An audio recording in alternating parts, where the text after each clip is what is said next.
কোটা সংস্কারের দাবিতে সাধারণ শিক্ষার্থীদের যে আন্দোলন, সেই আন্দোলনের সাথে কিন্তু একাত্মতা ঘোষণা করেছে বাংলাদেশ জাতীয়তাবাদী ছাত্রদল। ছাত্রদল আজকে তাদের কর্মসূচি পালন করেছে, বিক্ষোভ মিছিল করেছে, সংবাদ সম্মেলন করেছে। পাশাপাশি তারা যেমনটি জানিয়েছে যে আজকে থেকে যেই বিক্ষোভ কর্মসূচি সহ নানা কর্মসূচি থাকবে কোটা বিরোধী বা কোটা সংস্কার আন্দোলনকারীদের, তাদের সাথে কিন্তু ছাত্রদলও আন্দোলন করবে। এই মুহূর্তে আমরা রয়েছি ছাত্র দলের কর্মসূচির সর্বশেষ যে পরিস্থিতি সেটা জানবার চেষ্টা করছি এবং আমরা এই মুহূর্তে রয়েছি বিএনপির কেন্দ্রীয় কার্যালয় অর্থাৎ নয়াপল্টনের কেন্দ্রীয় কার্যালয়ের সামনে। আমরা দেখতে পাচ্ছি এখানে কিন্তু ছাত্রদলের যারা নেতাকর্মী রয়েছে তারা কিন্তু এখন পর্যন্ত এখানে অবস্থান করেছে। আমরা তাদের সাথে কথা বলবার চেষ্টা করেছি। প্রেস ব্রিফিং করে আমরা আমাদের অবস্থানটাকে ক্লিয়ার করেছি।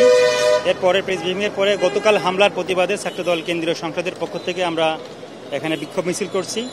এরপরে ছাত্রদলের কেন্দ্রীয় সংসদের সভাপতি এবং সাধারণ সম্পাদক নির্দেশনা দিয়েছেন আমাদের সকল শিক্ষা প্রতিষ্ঠানের ছাত্রদলের সকল নেতাকর্মী এদের সাথে একাত্মতা প্রকাশ করে রাজপথে অবস্থান করবে আর কি। এই কোটা সংস্কার আন্দোলনটাকে আসলে আপনারা কিভাবে দেখছেন, যে আসলে এটা কতটুকু যৌক্তিক এবং এই আন্দোলনের ফলটা কি প্রত্যাশা করছেন আপনারা?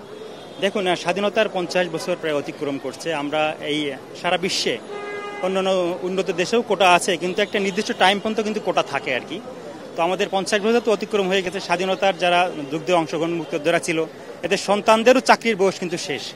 নাতিপুতার ক্ষেত্রে কিন্তু এখন আমরা শুধু আমাদের প্রত্যাশা না, সারা বাংলাদেশের সকল শিক্ষা প্রতিষ্ঠানের ছাত্রদের প্রত্যাশা যে যাতে এই কোটা সংস্কার করা হয়, এটা ন্যূনতম একটা পর্যায়ে নিয়ে আসা হয়। মুক্তিযোদ্ধা কোটা বাতিল করে ন্যূনতম একটা কোটা রাখা হয়, সেটা 5% হতে পারে, যেটা হচ্ছে যে আপনার অনগ্রসর দাবি থাকে যারা ফিজিক্যালি যারা একটু ডিসেবল, এদের যে এই কোটাটা রেখে সব কোটা প্রত্যাহার করার জন্য আমাদের ছাত্রদলের পক্ষ থেকে আমাদের অবস্থানটাকে ক্লিয়ার করা হয়েছে। কোটা বিরোধী আন্দোলনে যোগ দেওয়ার যৌক্তিকতা কি রয়েছে বলে আপনার মনে হয়?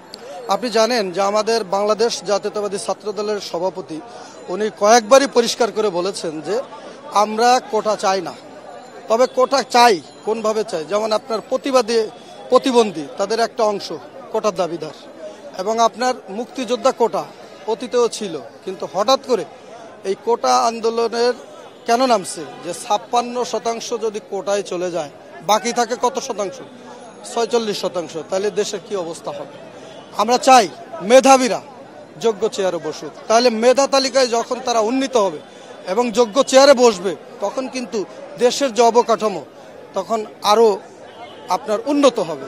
বিগত এই 17 বছর ধরে 8 সালে আওয়ামী লীগ ক্ষমতায় আসার পর থেকে মুক্তিযোদ্ধা কোটা বা বিভিন্ন কোটা নিয়ে যেভাবে আপনার উত্তাল করছে বা কোটাকে যেভাবে মূল্যায়ন করতেছে, এতে মেধাবীরা নিরুৎসাহিত হচ্ছে এবং মেধাবীদের যে মূল্যায়নটা সঠিকভাবে করা হচ্ছে না।